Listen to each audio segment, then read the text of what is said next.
ना पड़े आशिक की नजर।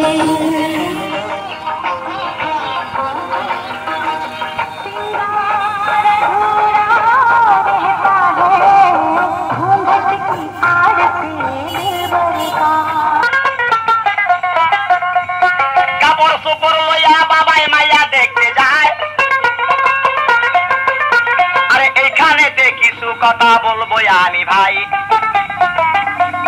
গেট পার হইয়া এক বিল্ডিং এর কাছে যাইয়া ওই সময়ে বাবা আবার রইল দাঁড়াইয়া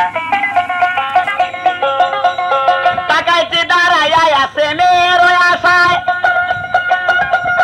তুই তাই কথা জিজ্ঞাসা করতাম মেয়ে যদি পাই